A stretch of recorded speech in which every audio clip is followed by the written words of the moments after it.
There we go. Okay. Move over, kids. How are you today? It is Saturday, which means it's the Saturday morning podcast. That's the closest thing we've come to a name for it, the Saturday morning podcast. We're really original here, but you know what? I saw a bunch of things about nerds and stuff that I kind of want to talk about. I saw this meme about, like, I was cool before, or I was a nerd before it was cool. Were you guys nerds before it was cool?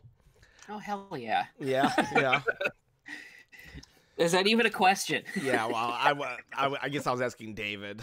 I've been a nerd since I was 5. Five. What makes you think social games? What's up, man? I'll tell you what. Social games.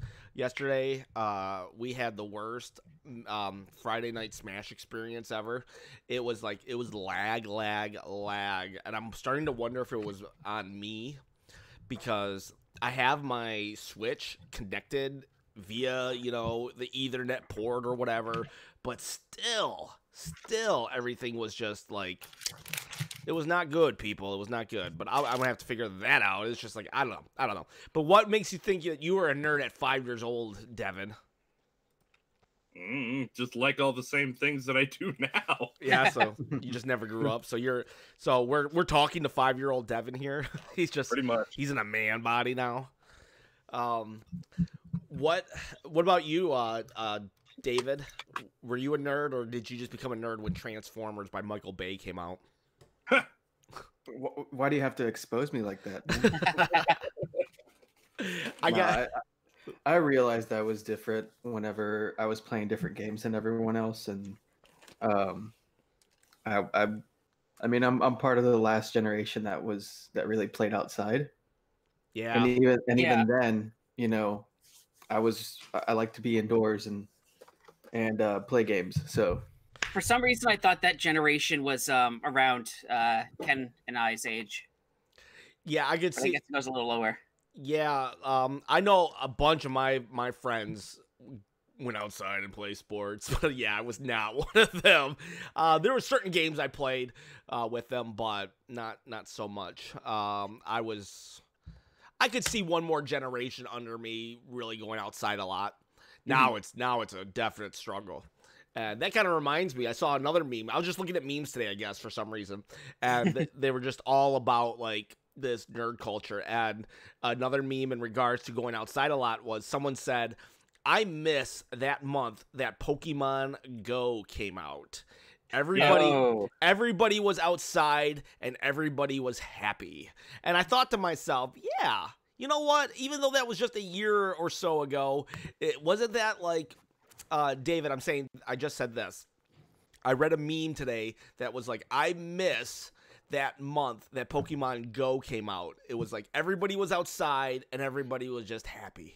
It didn't matter what political affiliation you were because Pikachu, he didn't care. It was just like, and it was just it was like, what, 18 months ago or whatever, but doesn't it seem like a lifetime ago? And wasn't that a magical time? It's been over 2 years ago. Yeah, but gosh. Yeah. And it was like, I get it, like, it did blow up, and I know there's still a ton of people that play it, and I know it makes, like, the 4th most money every month, it generates, but it's no longer that cultural phenomenon that Fortnite still is, and this is not a soapbox on Fortnite. It's just Fortnite had staying power to be, relevant in all aspects of culture, where Pokemon Go is now more just a it's for the hardest of core Pokemon fans and certain other people. Like my wife still plays it, and she's not a hardcore Pokemon fan. But wasn't that a great time? Do you guys have any Pokemon Go experiences from that month that you can fondly look back on? I remember trying to log in and not being able to log in, and we had people that knew that people were outside just to play it, so they're driving by and harassing people. And how about a positive experience? Like, I was just saying how it was like nice. But I got to meet other people from the area that I'd never met before, and yeah, it did feel weird meeting people who are a lot younger than me that are playing the game. And it was strange when some of them, like, their parents would show up and they're just like, "Oh, hey, how are you?" I'm like, "Your kid is half my age, maybe even more than that, and you're just coming over and saying hi to me. I'm surprised you're not like, who are you and why are you near my kid?" Yeah. Galaxy X Fighter, how are you? And welcome to the podcast. And JR Magician, what up? What up? What about you, Devin? Give me a glorious moment from the Pokemon the Pokemon month. Well, it was pretty much a similar thing like that. Like, I would come home from work at 11 o'clock at night, and I live in the woods, but a couple minutes away is this little small town, and you'd see everybody on like the one stop Pokemon stop just hoarding over there, just trying to get, putting the lures down and getting as many Pokemon as we could. And then it was just bringing people together. I liked that. Yeah, like everyone had a cause. Like, we can team up and lure this thing. And I wish they had what Pokemon Go has now and stuff would be. Could you imagine? It'd be so awesome to have it back then, even. And yeah, what would you consider a small town to be for with people living in small towns trying to play the game? Because town I live in right now has a population of just over 13,000. So it's. I consider that a small town. I consider that small. There's actually a Pokestop right near my apartment, but it's not close enough that I can spin it when I'm in my apartment. Oh, first world problems, but that sucks. The town I grew up in Maine. I just took a look. It's a population of 8,000. Ooh, even smaller. Yes, the town next to it, the sister town, is 4,000. Wow. Yeah, and there's. I have to look to see where the stops are in my hometown because there are none near my parents' house. Okay, what about you, David? Are you with us, by the way, mentally and in body? I'm not in any type of meds right now. So, so he's like, the world sucks, actually. Yeah, I mean, I played Pokemon Go for a good month, I think. We would go out every evening and just kind of see what it was all about. Do you have one moment that is above all other moments? I think we intended to be out for like maybe 30 minutes to an hour. It was the middle of the summer, so it was super hot, especially here in Texas. Oh, yeah. And we got sidetracked and got kind of lost, and we didn't get home till like 10 o'clock, something like that. Man, so that is... yeah, I mean, we did sink some hours into the thing, but I lost interest. And it's not Pokemon Go's fault. It's just it's not it's me, Pokemon Go. I'm sorry. It's just apps in general have a hard time holding my attention. I mean, I played Super Mario Run pretty often. I got pretty far, and I purple coined and rainbow coined or whatever, everything, and then I just kind of fell off, and it just kind of happens like that with apps in general. So. Yeah, well, Mario Run was more of a complete Mario game that just had a different kind of gameplay mechanic, so I understand that.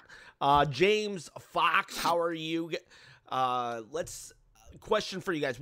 I want to know what your nerdiest what do you think is the nerdiest thing that you actually enjoy? And tell me and pretend there's a nerd punch card.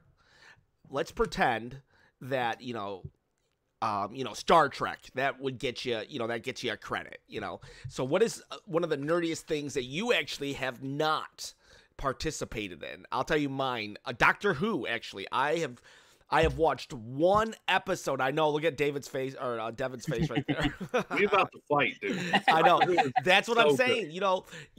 There's only so much. Like, you'd be surprised with like some of the nerd stuff that I can reference, and then yet I miss out on something like Doctor Who. How in the world do you miss Doctor Who? If I have real quick, James Fox. If I have a Move Over Kids suggestion, perhaps a series of videos recommending games from the arcade archives. That's okay. That's a very good suggestion. Mr. Fox. I will look into that because you know what? I will look into that for sure because that is a really good suggestion. If anybody has anybody of you guys played any of the Arcade Archive games yet?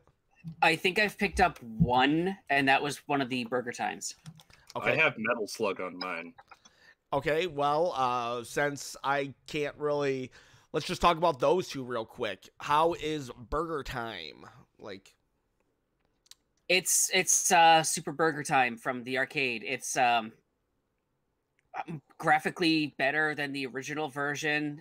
There's I think if I'm right, there's like jumping and additional enemies that show up in it. Not as good as the original one, but it's still fun. okay. And is Burger Time, like, what's the concept? Is it more of a platformer like Mario, or is it kind of like Overcooked? No, it is, it's a single screen game like Pac-Man. Okay. And the idea is you're going up ladders and going across, and you're stepping on the pieces to the burger. So at the top of the screen, you have the top piece of the bun, and at each level, there's different pieces to the burger. Okay. So what you're doing is when you step over them, they fall down one level. And the idea is to get all the pieces down to the bottom of the screen to build the burgers. Oh, okay. So, yeah. So you have enemies coming after you, and you have to avoid the enemies or use a shot of pepper at them, which incapacitates them, and you go past them. But you can get them, you can get them 80s, on the pieces. The 80s were a simpler time, people. Yeah. You can get them on the pieces, and the pieces will then drop farther. Do they have Root Beer Tapper on the Switch? I don't believe they do. Is Root Beer Tapper the game that Wreck-It Ralph makes fun of? Or yes. Okay. Yes. Yeah. It's actually a part in the second movie, if I'm not mistaken. Yes, it is. I just it's in the watched first one as well. movie. Oh, it is. I didn't know that. Yes, and it was originally just Tapper. It was Budweiser and not Root Beer. No. Yeah. Budweiser had an arcade game?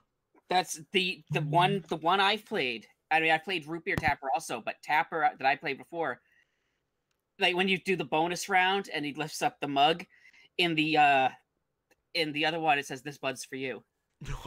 Nice. Okay. Also, are these enemies in Burger Time? What are they? Are they like the health food inspectors, or like what are they? No, it's pickles, eggs. Why are pickles and eggs? Do they want to be on the burger, or do they? I don't know about hot dogs, but egg on a burger, that's fantastic. Yeah, it is. But wait a second. Okay, so in Burger Time, I'm assuming pickles is one of the condiments. So then are like the bad guy pickles like trying to prevent their brethren from getting eaten? There's no pickles actually The lore. if I remember right. I just need to know, David. I'm not like doing this for you. I just need to know, like, why are these bad guy pickles when you're trying to put pickles on the burger too? Because pickles are a staple of burgers. Okay. Okay. William can answer your question, but you have to tell us what you like on your burger now. I will. I'll tell you. Like, there's almost anything I don't like on a burger. I mean, wait. I like everything. Like, you know, when you go to the store, you know, the burger costs money, but the condiments are free, people. You can just, like, add it all on, baby. Yeah. Add as much condiments as you want. That's why I like Fuddruckers. So you don't really know why the pickles are the bad guys, and yet They had to find something to be a bad guy in it. Should be noted there's a sequel that's exclusive to the Intellivision called Diner. no. And one of the enemies they added to that is a mug of root beer. Oh, so there you go, people. That's our televisionary plug of the day. And I'm putting in the chat the commercial for the Intellivision version of Burger Time. Ooh, the sequel. Or Burger Time I don't know. I don't know if there's a commercial for Diner. It came out after the system had already, like, after the gaming crash. It's one of the games that came out after that. It's kind of a rare game, so I don't think they really advertised it that much. I kind of want to play that one now, just to play. So I might need to look into this. I'm serious though. We have to go across the panel and see what do you guys like on your burger, starting with Ken. Okay, on my burger. Okay, so like I said, anything, but let's not just be like that. Let's do a ground chuck based burger. So ground beef, right? Do you like that well done, or what do you? Medium rare. It should Okay. be 85% beef, 15% fat, or 85% lean, whatever it is, because you want to have that. You want to have, if it's like 93%, you can't pat it as well. You need the fat. You need the fat to keep it juicy and everything. I like it medium rare, but I don't mind it. I don't mind it anything. I love burgers. I'm like that Popeye guy. But if I had to say, I would say give me a burger with, because I wrote a bacon book. I think I'm like required by law to say bacon, but honestly, mushrooms, Swiss cheese, mayo, a mushroom burger. That to me, or if I'm going the extreme opposite, give me a jalapeno burger, which is jalapenos. It can be mayo or mustard and pickles, and I would probably say cheddar cheese. Would you do onions, fresh onions, or grilled onions? Or I prefer fresh, but grilled onions are really good on that mushroom Swiss burger also. Mm-hmm. Wow, I'm so hungry right now. I can talk other burger types too. I'm serious. I love burgers and fries. Oh, dude, we should not talk about games today. We should just talk about food. Oh man. What about Devin? Devin, what's your burger? I agree with your second idea, but medium well burger, or medium rare, sorry, wrong word. And pepper jack cheese has always been a favorite of mine. Pepper just jack's because I love good, spicy food. And every time I go to a place like Fuddruckers or something like that, it's grilled onions, the fresh jalapenos, and just a little bit of ketchup. There you go. Simple, but it tastes good to me. Yep. William? Yeah, medium for my burger. Okay. No, I can go ketchup, tiny bit of mustard. Not a big fan of mustard. Mayo's good too, but I really like putting barbecue sauce on a burger. Now, like some regular barbecue or here's some the $1 million barbecue. question, though. Here's the $1 million question. Does the barbecue sauce go on while it's being cooked, or does it go on after it's cooked? Usually after, but I wouldn't mind having it while it's being cooked. If you've never had it while it's being cooked, try it. It's a different flavor, and yet the barbecue taste is still there. Yep. It's kind of like how In-N-Out they'll grill your burger with mustard on it. Yeah. I think it's part of their animal style. I've actually never had a burger being cooked while the mustard was on it, so I'll try. I'm not a fan of regular mustard. Honey mustard I like. Honey mustard. But regular mustard I'm not a fan of. I like honey mustard with French fries, actually. Chili's honey mustard with French fries is very good. Actually, no. KFC potato wedges with ranch. Ooh. Buttermilk ranch. EPS 5000, what's up? This is the Morning Food Network podcast episode, apparently. David, what's your burger choice? Yeah, it's medium well. I love Munster cheese or like a Colby Jack cheese. Got to go with onions. They're my favorite vegetable. Grilled. I like them grilled, or teriyaki style would be good too. Yeah, I do. I'll do grilled. I like them fresh too. I'll do mayo and mustard. Some lettuce, definitely some lettuce, and keep it simple like that. Or I could throw in some jalapenos. I'm kind of a dip guy. I like sauces, so I'll have sauces off to the side just to kind of dip the burger and to kind of have different tastes and combinations. But that's kind of and my fries have to have no salt. No salt on the fries. I can no see that. Salt on the fries because the salt kind of deters away from the true taste of potato. So if you get fresh, unsalted fries and you dip them in ketchup, it's just like potato and ketchup, and it's so good, man. And you already have salt in the ketchup too, so right. Either or, I don't care if I get fries or not. And I'm gonna say, if I put tomato on mine, like if I'm gonna be doing a tomato myself, a thin sliced tomato. I don't like a thick tomato. I agree, because it wets the bun up too much, and there's too much moisture in a thick slice of tomato. and it kind of messes the whole vibe there. But I just don't like a big mouthful of tomato. yeah, I agree. That's a quote So we right there, know people. exactly That's where a David's quote. mind is right now. I don't mind a big slice of tomato if it's on a big burger, but on a Wendy's burger, their tomatoes are too big. You know, Yes, they are. it's like I get it. I'm buying a cheap burger, but when the tomato is thicker than the patty, no, thank you. And, Ken, so do your kids? You have 2 boys, right? Yeah. Do they take after your taste, or they take after your wife's taste? When it like let's say that you guys are all eating burgers, right? Does one kid take after you and the other one take after her? And do you see that yet? Do you see their choices and their tastes? Yeah, one's a little. See, here's the thing. I don't think I'm picky at all when it comes to food. However, my wife thinks I'm very picky. Now, I understand why she thinks I'm picky. Okay, so I'm not picky. I can eat almost anything, right? However, this is why she thinks I'm picky. Because I'm like, okay, sandwich for lunch, right? Whatever. I don't care what's on the sandwich. But where's the side? And then she's like, why does it got to be a side? I'm like, everything needs a side. And then, like, let's eat steak. Fine, whatever. I don't care. Medium rare. Oh, you overcooked it. Whatever. I don't care. Where's the potatoes? Because steak needs potatoes. Where is asparagus? The asparagus. It needs a vegetable, too. Mm-hmm. And then... I think you're not picky. I think you're particular, man. I think you're I'm the same way. I can't just have a steak. I gotta have something with it. It's like my dad and I share that. We are not picky. We eat everything, but we're particular as to how our food is presented. Yeah, exactly. And here's the thing. We'll get off this topic in a minute, people.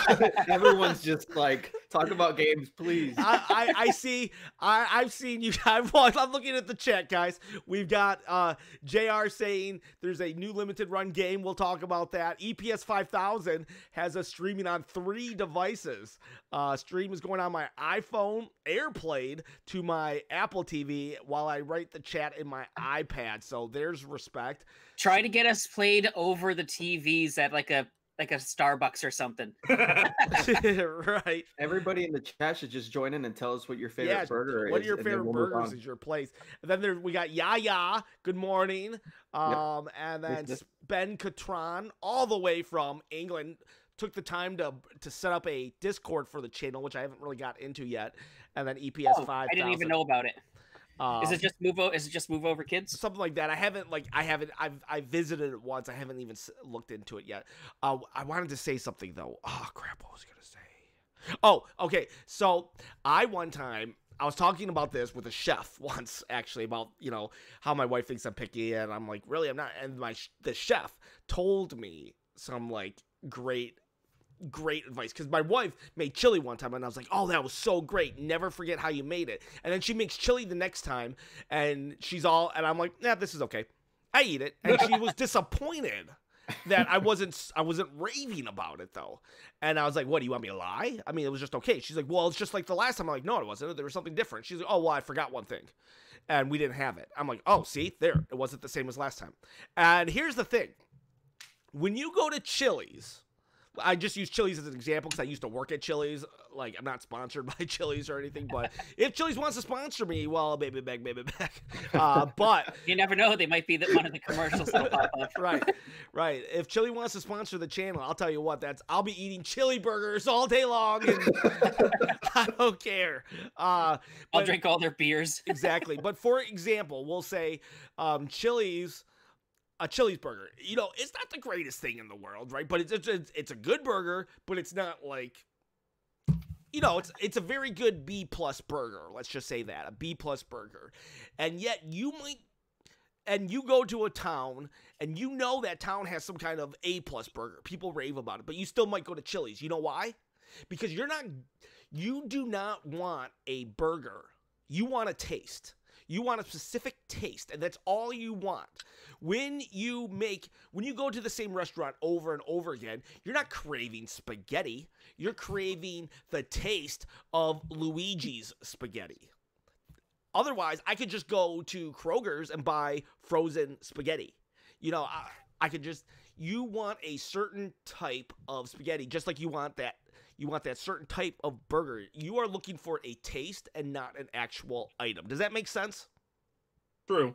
It's like a grandmother's cooking. Sometimes your grandmother's cooking is they make one certain item you absolutely love and you don't like it from other people. Yeah. So you just want a taste. Now with me, I can just drink any coffee, for example. So I just don't care. I'll just take coffee. But when it comes to certain foods, if my wife makes a certain kind of chili that is super great, I don't want any other chili, even if she makes it. I want the chili you made on February 10th, 2014. And that's kind of that applies to almost everything, though, in life. If you think about it, video games, I want Zelda 1, not Zelda 2. I want my Zelda 1. You know what I'm saying? Mm-hmm. I don't want Zelda 2. So when Link to the Past comes out, I'm happy because it's more in line with Zelda 1. And that's what would you call Breath of the Wild then in the grand scheme of cuisine? Well, Breath of the Wild, your filet mignon? Breath of the Wild was something that I thought I was getting something. I guess it would be like I ordered a steak, but then I got like the best kind of steak. I wasn't like at that point. My palate had grown. It's hard to. You ordered like a basic cut steak, and then you got like a prime rib. Yeah, they screwed up on my order, so the manager said we're gonna give you the best cut on the house, and it's like okay, okay. And we're also gonna take care of the rest of the table because everyone else is happy, everyone enjoys it too. Right? So. Yeah. So because you know what, Breath of the Wild was delayed a lot, so it was like they were during the rush, and lunch rush. Yep. They messed up some things along the way. Yeah. And then they had that grand finale and they paid for everyone's meals. Yeah, and I didn't have to go anywhere anyways, so I was like, okay, yeah, I'll just hang around. We'll talk. They gave me an appetizer of Pikmin 3. Spinach puffs or something. Yeah, Pikmin 3. I love these food analogies, man. I'm down to talk about food every podcast. Oh man, we gotta backtrack a little to the thing. Oh, I wanted to know about your nerd thing though. So on the so for me, I don't have Doctor Who on my nerd punch card. What's not on your nerd punch card, William? Oh, geez. Everyone in the chat, too. You guys are probably nerds if you're hanging out with us. So, and I say that in a good way. Is there something that you have not gotten into? Whether it's because you just, for whatever reason, it's not your thing, or you just never had time. I'm not a brown coat. Oh, wow. Oh, yeah. Wow, that is very surprising.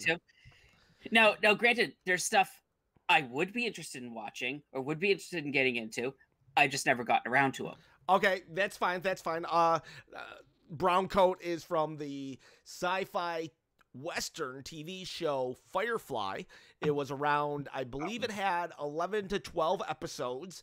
Fox really dropped the ball with that series. Phenomenal series. And then they had a movie to follow it up called Serenity. Directed by Joss Whedon, one of the great directors. Director. I will say this. A lot of people will say it's the best sci-fi series of all time. I disagree.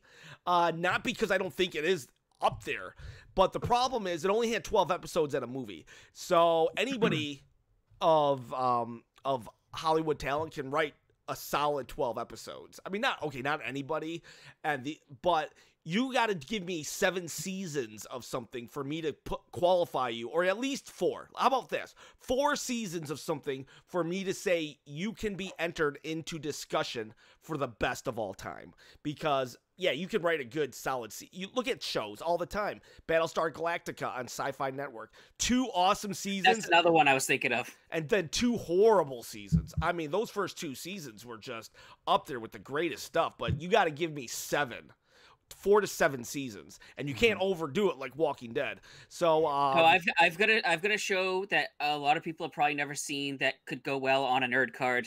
Yeah, that has more than 7 seasons. Red Dwarf. Red Dwarf, I've heard, and I haven't. I love Red Dwarf. Okay, so Devin, what's not on your nerd punch card? The one thing I can think of is Dungeons and Dragons. I've always wanted to play it. I've just never had a group of people that said, "Hey, let's do it." I bought the book, started like trying to dabble in creating characters and everything, but I'm like, yeah, no one wants to play. So okay, that's the that, and I would say Star Trek are two of the like the grandfathers of nerd culture. What about you, David? You can't say Dungeons and Dragons now.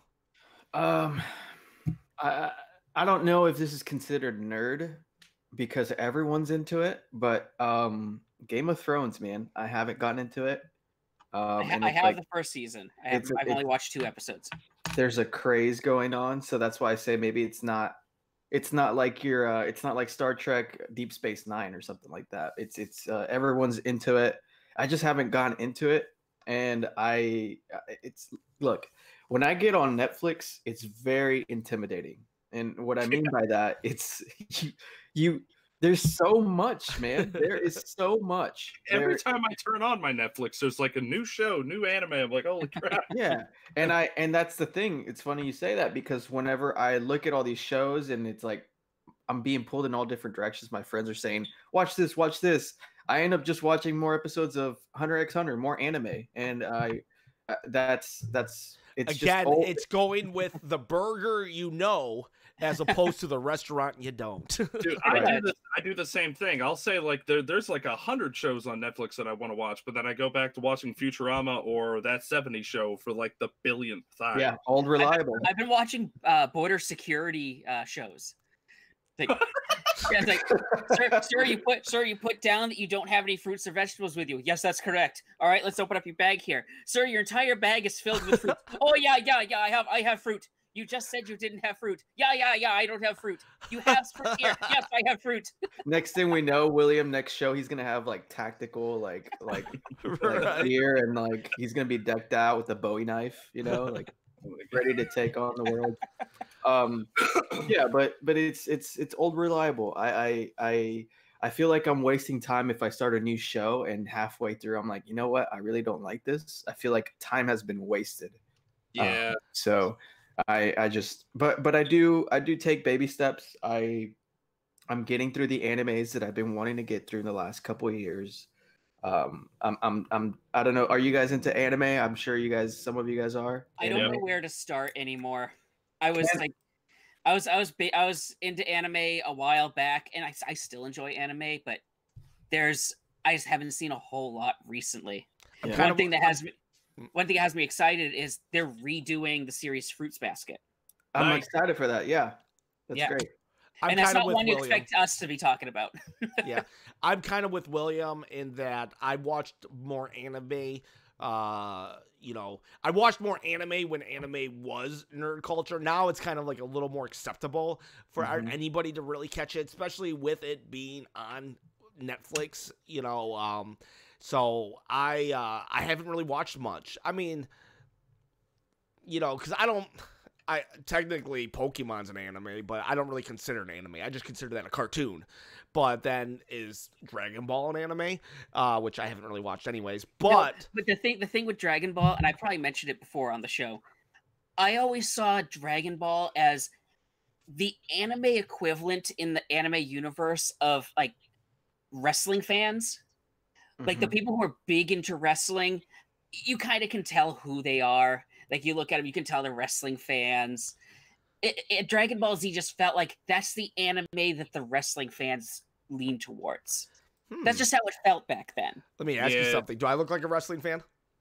No. In fact, my wife used to watch 90s wrestling, and she doesn't look like a wrestling fan. Yeah, I'm a huge wrestling fan. I could tell you anything since 1986 about wrestling. I have watched wrestling for how sometimes if an actor dies, you feel sad. Well, when certain wrestlers die, I never understood it until a wrestler died, the Ultimate Warrior, and I was like, wow, I feel really sad now. I lost a friend. There's one that died. Trying to remember. You know exactly who I'm talking about. The one that fell. Oh, Owen Hart. Yeah, Owen Hart. One of my old coworkers had the pay-per-view from that night. He has it on. He has it recorded. I watched that. I remember it all. Yeah. He has that. He has no idea. Actually, no. He found the video, but he wouldn't make a copy. Yeah. He's like, nope, that's mine. Yeah. Ken, who would be the mushroom Swiss burger in the wrestling world? Ooh, Undertaker. It's like a very cliche answer. It's almost like you got to ask who's the sixth best of all time, because the top 5 are usually all agreed upon. Everyone's going to say Undertaker, Shawn Michaels, Ric Flair. There's debate. Clown, isn't it? Huh? It's Doink Clown, isn't it? Yeah. What about him? Jake the Snake. Yep. If you want to talk interviews, Jake the Snake had the best interviews, and he single-handedly changed the game when it came. He was very methodical, and he made interviews very creepy. And I like this because a little while ago they had action figures of like the monsters of WWF. Yep. And I like this one a lot. I'm a little known. I'm actually my middle name is from him. Oh, really? Jake? Yeah. The Snake or Jake? Jake. My middle name is Jacob. So they, my brother got that. My mom gave him the idea of giving me my middle name. So he said Jake, and my mom decided to turn it to Jacob. But that's why this is like it's a fun thing, a memory of my brother. Back in the day, Jake was my second favorite, right below Ultimate Warrior. Looking back now, though, Ultimate Warrior sucked as a wrestler, but he was a larger than life character that you were just like, oh my gosh, that's awesome. And you would say Ultimate Warrior was a sugar rush if we're gonna bring him to food. You know, he was just like a box of donuts on a Saturday morning. I love these analogies, guys. I love them. Dude, I am seriously gonna go to get burgers after this. Stop with the food. Get burgers, burgers with a donut bun. And I was talking to you guys earlier this week, and Ken and I are in Texas, and for anybody in the chat who's had Whataburger. It is Ken. Are you a Whataburger fan? I know you're from Michigan originally, and you moved to Texas. Are you? I think it'd be perfect to ask you what your opinion is on it. Actually, I like it. But to me, I'll just there's there's one near me, but there's closer fast food near me, so I just go to those places. Whataburger is awesome, but I haven't been won over as a zealot of Whataburger. But I would say this though, Chick-fil-A has just started to expand into the north. Chick-fil-A is something that I never experienced in Michigan. So Chick-fil-A is something that I'm like, ooh, I won't mind eating there. I won't eat at Chick-fil-A. Yeah. I'm kind of done with Chick-fil-A, man. Dude, there has in the last year, dude, I used to be all Chick-fil-A, and I was into Chick-fil-A, not to sound like a hipster, before it was a craze. I remember eating it like in the late 90s. The waffle fries were like the thing. But the last year, there have been 3 times where the chicken has been pink, dude. Oh, gross. And I've I'm not a complainer, but I do. You should complain about pink chicken, buddy. That's like you're allowed to complain every once in a while. Think about the people who are grabbing a bite to go and drive through. They're not looking at the food. They're gonna get sick. So I express my concern to the managers, and it's like, hey, maybe your fryer is set for like 30 seconds too soon. Maybe it's unacceptable, and I'm kind of over Chick-fil-A. But yeah, I would have called the managers on that. I'm surprised. Chick-fil-A usually has pretty good customer service in that realm. I'm not eating there every day though. I try not to eat fast food every day. It's hard though, because I'll tell you what, I love Chick-fil-A, but you know what I love the most? McDonald's fries. I love McDonald's fries. Oh my gosh. A McChicken goes a long way. Yeah, that's all I gotta say. I have a big complaint with McDonald's. What's that? And that's the shakes. What, the fact that you can never get one, or they're always broken? No. See, when I worked there from 96 to 2000, the shakes were in the same cups that the sodas would be in. They had 2 different mixes, one for the shakes and one for the ice cream. Then they switched it to one mix for both of them. Then they did the whole McCafe thing, and they're now putting the shakes into the McCafe cups. And a medium McCafe cup right now is a little bit smaller than a small soda cup. Gotcha. So and then later on, and they jacked the price up. All right, so this is behind the curtain of the of the so now, evil clown. So now the price is still jacked up. They've switched back to a separate mix that's cheaper for the shake mix, and they still got them in the McCafe cups. Margot got one the other day that was she got the cup, and it's just this tiny little cup. She's like, this isn't a medium, and they just turned the cup and pointed to the little M on it. Like, yeah, it's a medium. And we're just looking at this. Checkmate. Going, what? There's an M on this. Like, it's M for McDonald's. It's like it's way too small for the price that you're paying. Yeah. They need to go back to the soda cups for the shakes. I have a question, but first I want to answer EPS 5000. His name was Papa Shango, and he did the Black Ooze from the Ultimate Warrior. And I was not a big fan of Tugboat till he became Typhoon of the Natural Disasters. Who do you think is more evil, It Clown or Ronald McDonald? Ronald McDonald, if you think about it long term, he's probably caused more death with high cholesterol and all this stuff. But I'd say the original Ronald. If you've ever seen the original Ronald. It inadvertently has caused death. He's like grandma. Grandma will stuff you with cookies and treats, which maybe down the line will cause diabetes, but she doesn't want to kill you, right? Diabetes. That's right. McDonald doesn't want to kill you. They want you to keep spending the money. No, but the funny thing about McDonald's is don't worry, Nick. I don't think we've talked about video games yet. I think we're just talking about food. when my mom and I watched Super Size Me when it just came out, that actually stopped us from eating McDonald's for like a good 3 years. I was working there when they introduced the Super Size. We used to call the cups. The cups, we used to call them the giant fez hats because they were so big. Yeah, fez.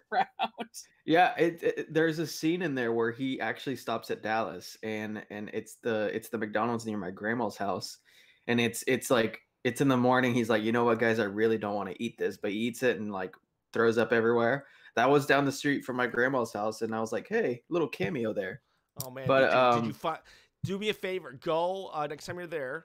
I want you to put your head right next to where he threw up and take a picture. I could do that. I honestly could. You know what? If you tweet that out and you tag him, I bet he would retweet it.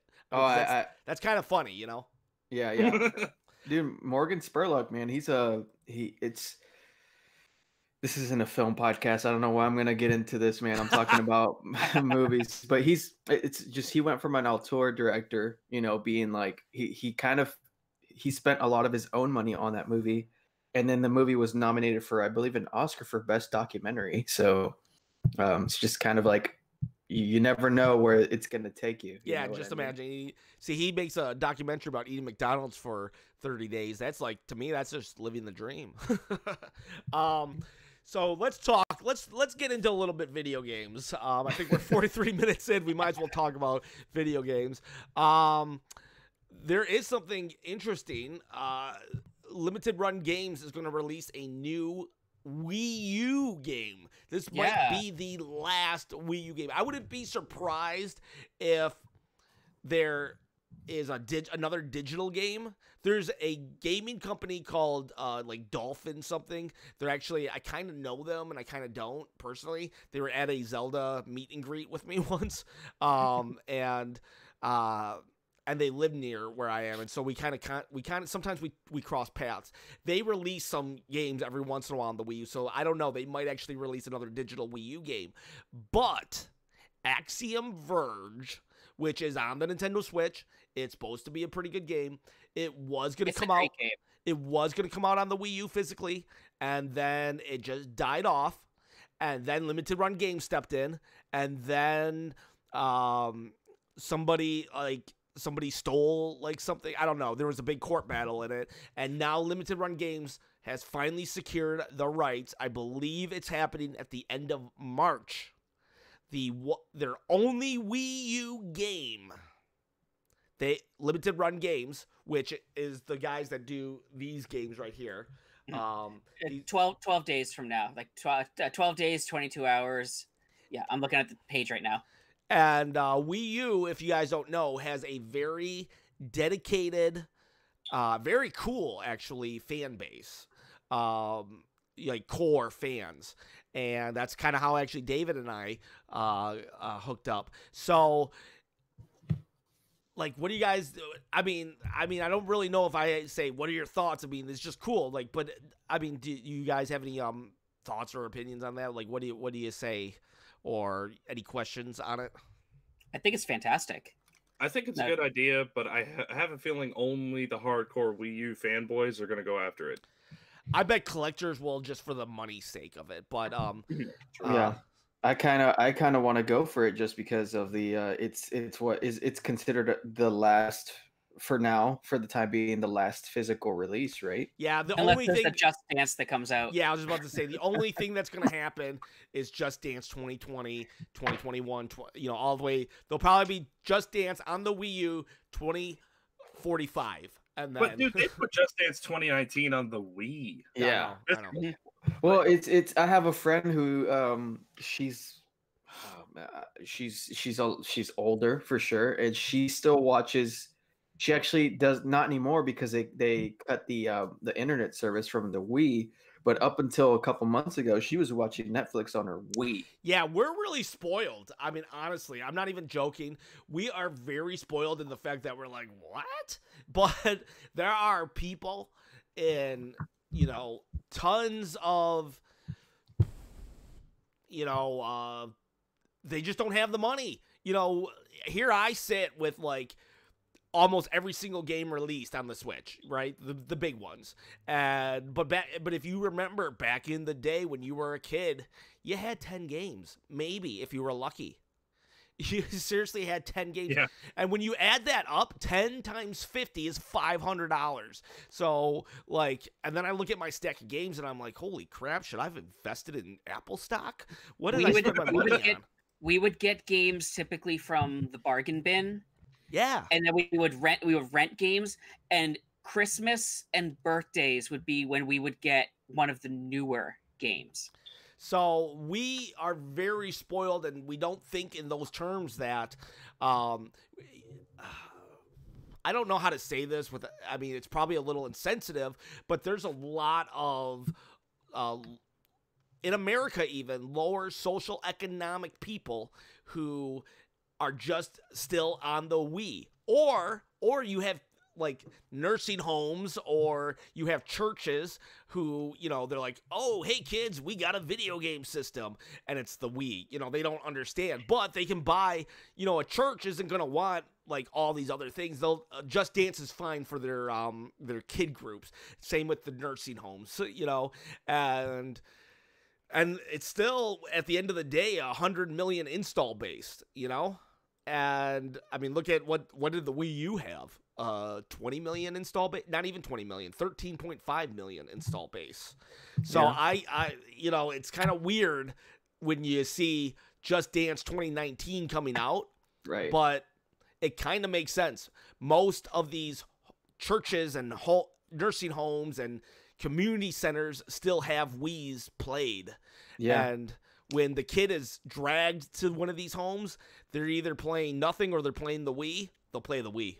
Right. And I never got the argument of, well, the Wii relied on a gimmick, and the gimmick was, they got the grandmas to play and they got the older generation to play, and it was accessible, and Wii bowling and the Wii Fit and all that. I never got the argument that people were making that Nintendo only had a success with the Wii because of the older demographic and the accessibility. But if anything, I'd call that's a success if you're getting people that normally don't play games to play games and play and have everyone. I mean, do you remember when it first came out in 2006? Dude, it was so magical. It was so Thanksgiving magical. was different that year. I mean, you had the whole family. I had my whole family playing Wii Sports. Yep. My grandma and grandpa, and they were loving it.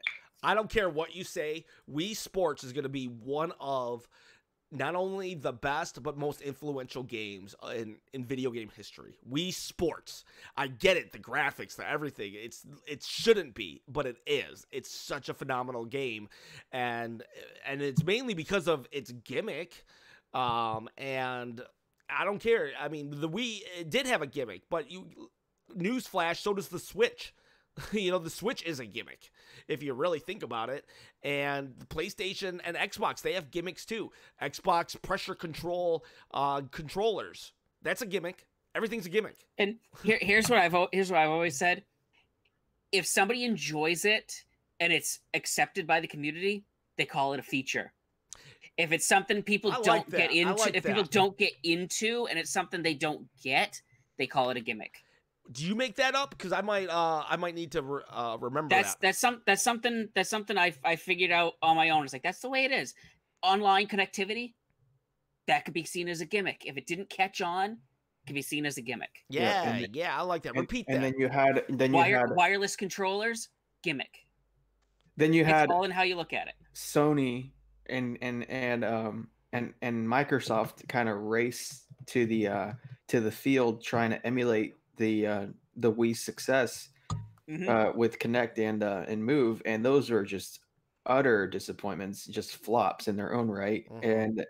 And that's just not enough to prove the opposition that Nintendo really knew what they were doing, you know, all along. So.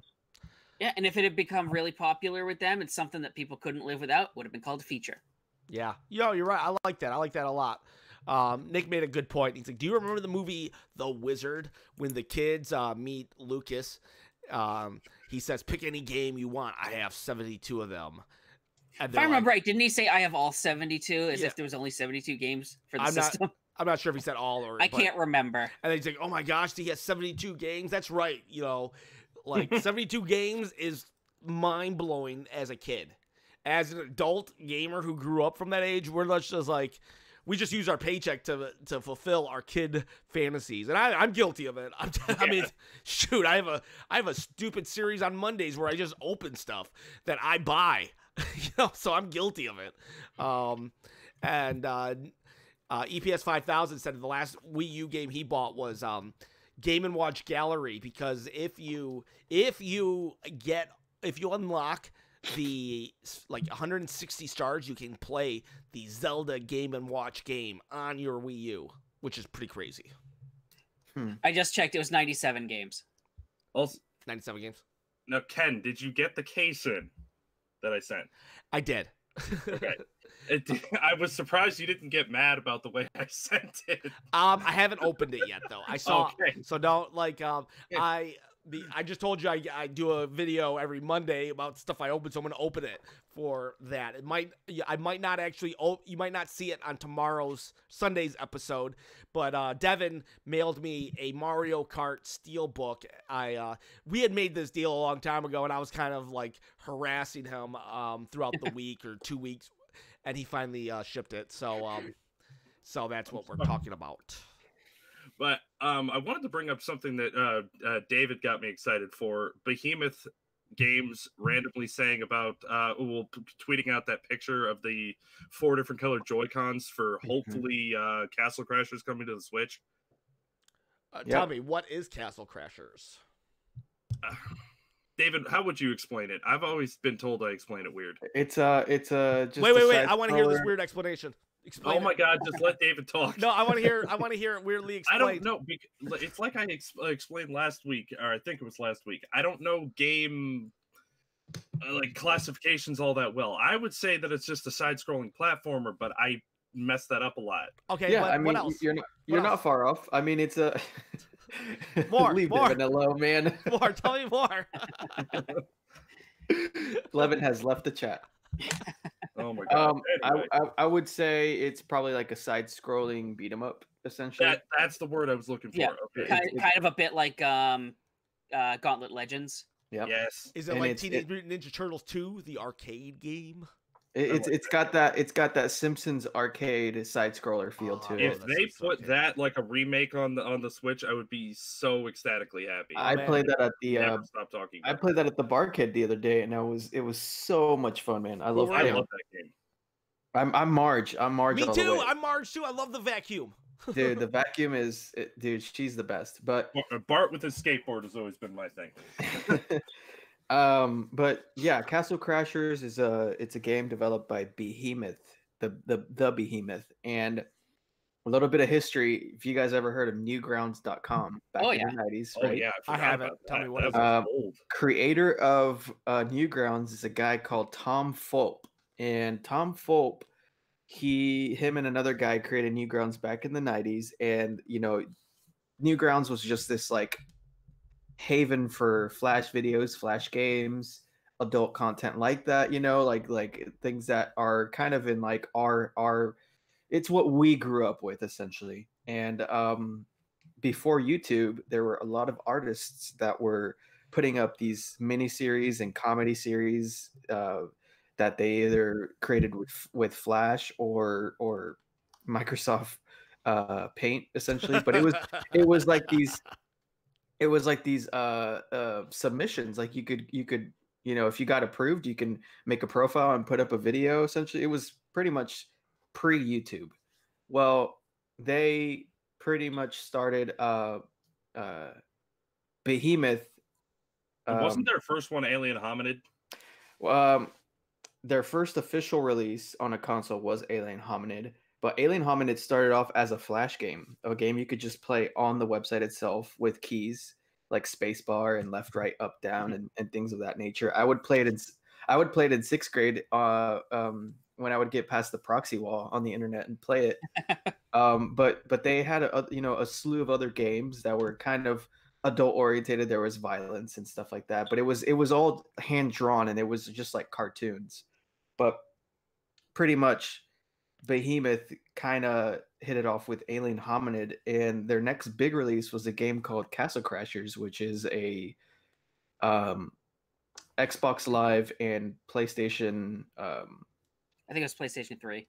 PlayStation 3 digital title only, and it's just this side-scrolling beat 'em up game, and the art style is very it's very distinguished. It's by a guy named Dan Paladin, and if you look up his artwork, he's just got his own style. But I'm excited if this holds true, if they're actually bringing it to the Switch. That's what they put up on their Twitter. I would think it would be cool if they were to do like a marketing thing where they would release a physical version of the game and 4 left-handed Joy-Cons so people could play the game. Yep. But I don't know. That would probably be pretty expensive. Actually. And then I don't know if you saw, but someone replied to the initial tweet and said, "What about a pink one?" And then Behemoth a few minutes later said, "Don't worry, we got you covered," and then tweeted a picture of a pink Joy-Con. So, they're pretty much gonna. It's kind of like a Super Meat Boy treatment. They're gonna re-release the game maybe with some enhancements. So I'm gonna be so disappointed if they don't actually do this. I really want this to happen. Like, why would they even not do it at this point after doing that tweet? I don't know. I just been disappointed by gaming things before. Yeah. I mean, this could be a bunch of hoopla, and they're just trying to kind of, because Behemoth is a small studio. They're very small. The last thing they released was Battle Block Theater. That was ages ago. Mm-hmm. So, which means they're perfect for the Switch then. It's perfect. The Switch is just a money machine when it comes to these indies. Not all the time. There have been a couple indies games that have flopped, and the eShop has got a little cluttered with garbage. But a game like that, even though I've never played, would be a monster success on the Switch. I think pretty much anything Behemoth, like if they put a Behemoth collection of Alien Hominid, Battle Block, and Castle Crashers, I would buy that up in a minute. Mm-hmm. And I would support something brand new from that studio if Nintendo was like, you know what, we're gonna fund this project for you, and they can have more staff and more resources. That would be amazing. Yeah, I think it would be too. I'm wondering how well Pocket Rumble ended up doing, because that just kind of quietly went onto the system, and don't hear many people talking about it. You guys talk. I'll be right back. My kids are calling me. But with that SNK collection that came out, I kind of want to see them do a Neo Geo Pocket Color collection. Yeah. SNK, man. I've heard good things about the 40th anniversary collection. Actually. Yeah, I still need to pick it up. The game Crystalis that's on there is fantastic. And I'm just a big fan of Metal Slug games. I think the pixel art. I don't think there are any Metal Slugs on that collection. Really? Yeah, I think it's SNK minus Metal Slug. They wanted to get the other stuff out there. Oh, they wanted to let the other stuff shine, essentially. Yeah, because I think SNK, whenever they do their collections, there's always Metal Slug, so that makes sense. Yeah, I mean it's all the other ones, but Crystalis, that was an NES exclusive game that was kind of like a Zelda style RPG. It was a great little game. I love that the beginning lists the end day of the world as it being in 1997. Yeah. The game came out in 1990, and the end of the world is 1997. That's oh man, that's really funny. That's why I always liked the Mega Man games, because they had the 20XX as the year, so it can never be pinpointed when it happened. Right. In the year 2000X. Yeah, I've always thought that was funny. But this is random. I don't know why. I want to play Worms again. Have you guys ever played those? I've played them. I've never played Worms, actually.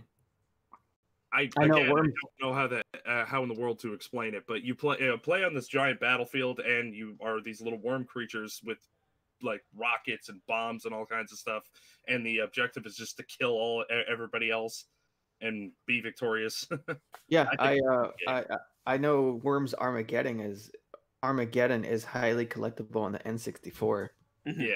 Or it's hard to find, so and I heard it's a lot of fun. So there's a Worms called WMD on the Switch. It was one of the super rare games, but I never got the chance to get it. It's actually you guys have you guys played the wow, I just blanked out. I do that quite a bit. I'll be talking about something, I'll be like, wait, hold on. Okay. Oh my goodness. You guys talk, I gotta remember my thought here.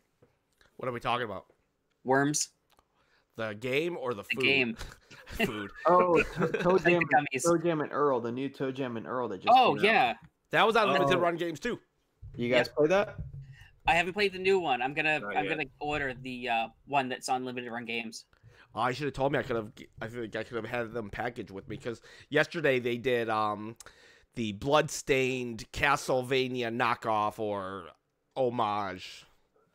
Yeah, see, I'm gonna get the regular edition of that one, and I'm gonna get Toe Jam and Earl. So Toe Jam and Earl was very Genesis, which I did not play that one.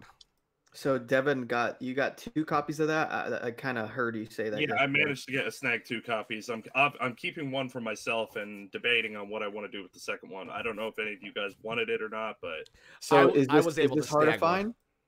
Oh, they sold out within a couple minutes, actually. Yeah, I think it's like a limited 2,000 copies, I think. At the 10 a.m. release, it was sold out by 10:02, and the 6 p.m. release, I think, was sold out by 6:03. If you want it, Devin will be your best chance to get it.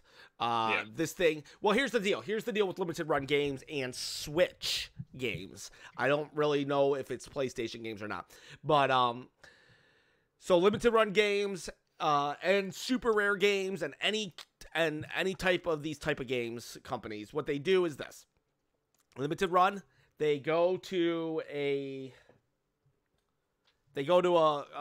publisher that was going to have a small print, or this would just be a digital only game, right? Digital only. So then they go to them and say, hey, we know you're a small company. You can't afford to put your game on a cart. So then they say, we'll do it for you. And cool, right? And so then Limited Run Games opens up a pre-order for all Switch games. So you can pre-order Pixel Junk Monsters 2 for about a month. However, on the day of release, usually, not all the time, but usually that same game will have a collector's edition. So that order of that pre-order, if 10,000 people pre-order, they will produce 10,000 copies no matter what of standard edition. But when it comes to the collector's edition, they will usually limit that to 2,000 all the way up to 4,000. and it just depends. I believe yesterday's, which was Bloodstained, which is a very like I said, it's a spiritual successor of Castlevania from the NES days. I believe that had 3,000 collector's copies, and 3,000, yep. And certain games like this monster one, not a lot of people are like, super excited about that one, but people are super excited about games like Celeste and Bloodstained. So those ones tend to skyrocket, just like with super rare games. Like one of the rarest games out right now is from Super Rare, and it's called Lovers in Space and Time or something like that. And that is so rare. It sells for like $300 on eBay, but it's no rarer than their other games like Flame in the Flood. It's still a 4,000 print run, but because that game actually had a fan following, those people don't want to get rid of it, so it skyrocketed up in price. And that's what I think will happen with Bloodstained, because it has a fan following. Pixel and Monsters, yeah, I could probably sell that for double, but I bet you could sell yours for triple. Yeah, just the stuff that's coming with it. Well, I mean, it has the game in it, and a reversible 18 by 24-inch poster, a physical CD, a retro NES style outer box with metallic silver ink and spot gloss highlights, a retro NES style case sleeve, and a removable slipcover for Nintendo Switch branding elements. So they're probably doing the same thing that they did with the Night Trap. Hey guys, I want to we'll get back to this in a second. Hello, Jeff Wingert. I don't know if I'm pronouncing your name right. This person appeared on this Friday Night Smash last night for the first time. So this is William right here. Just let's just do a quick introduction of everybody. Every once in a while, we got to remember that we get new people all the time, and we are very, very appreciative of people coming on. My name is Ken. I'm the predominant face, I guess, of Move Over Kids, because I will be the one that usually post videos throughout the week and then also do live gaming stream play. So it's Saturdays we do a podcast where I bring these gentlemen and here, and we'll have guest hosts on a lot of occasions as well. But William, why don't you just do a quick little paragraph about yourself? Yeah, so I'm William from New England. Been gaming since I was about 4 or 5. First system was the Intellivision, and the guys here know I'll tend to mention the Intellivision quite a bit in terms of my old school gaming and stuff like that.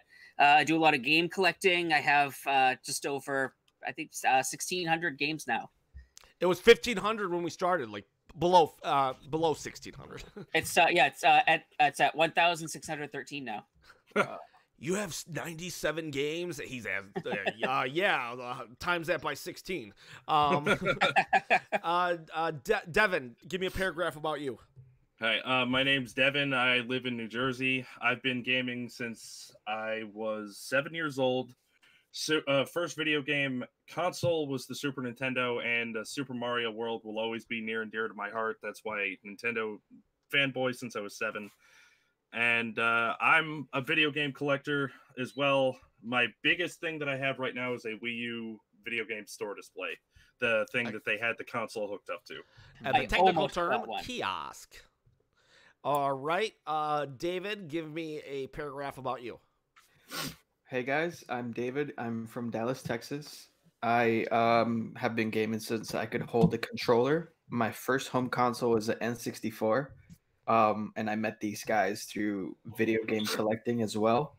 I'd say probably my most prized possession or highly regarded item is this Lego Jurassic World Wii U. Move your head a little more so we couldn't see it. There we go. So this is why I exist on this podcast. Yeah. And once he trades it to me, though, I'm kicking him off the show. But I'm just a lover of games and specifically the artistry behind it. Hey guys, dude, was there anything else about limited run games?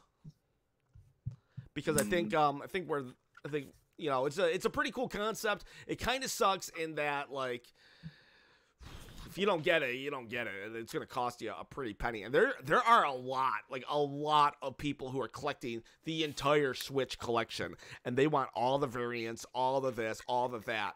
And I get it. With the Wii U, you could do that. And even then, it still costs a lot of money because there's like 150 plus Wii U games. But then when you factor in the variants, and when I say variants, I mean like this one has a sticker that says free movie ticket. And then you got to get that sticker variant. You have to get the Jurassic Park with Dr. Wu Target exclusive that was on the shelves for 2 weeks before it got pulled. That one that David showed, no one knows what it really is worth.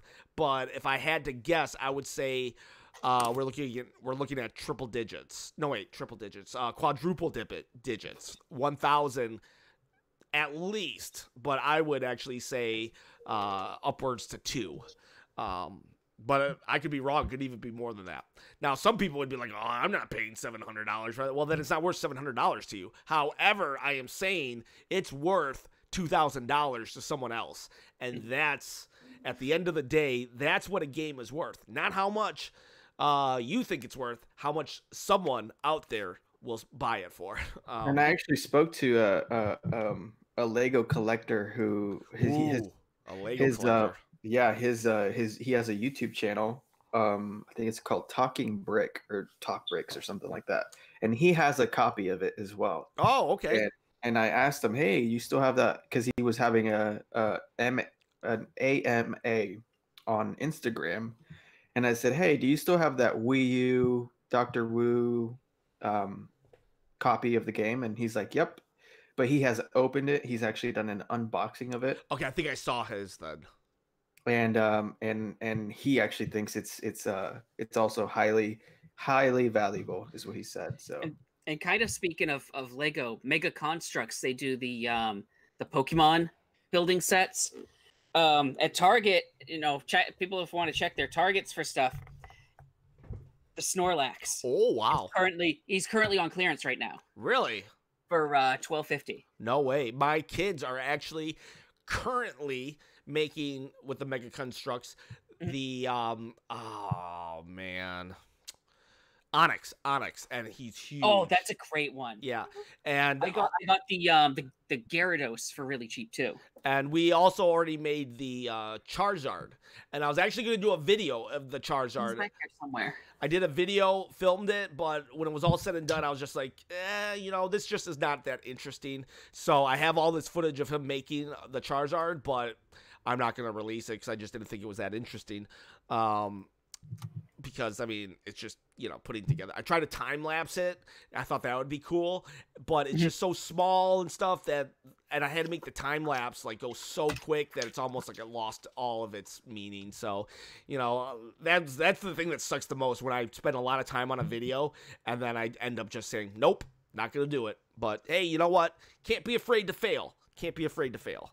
Hey, Ken, real quick, my youngest sister is on the chat and she wants you to acknowledge her. You know what? I meant to. Is it Visa? Not Yaya. Yeah, Visa. Vika. Okay. Yeah, you know what, Vika? I apologize. I have seen your chats a couple. Like my big brother David has taught me so many things about this shout out to him for teaching me things that he has learned and knew since his childhood. So shout out to David here. Oh, David, what a good big brother you are. I try. Wait, what was the name again? Vika? Don't be offended that I can't pronounce names. I can't even pronounce my kids' names sometimes. But in my defense, there's lots of syllables in my kids' names. So I do apologize. I try to call people out because you know what? It's just, I don't know. You're taking the time to be here. I just really appreciate you. But every single time you commented, something shiny happened. There was a conversation, a shiny thing in the conversation, and I just gravitated towards that. So and Yaya's in there too. Yeah. Yep. Yaya has been here. Yaya, when you were late a couple times ago, I said, Yaya, get your brother in.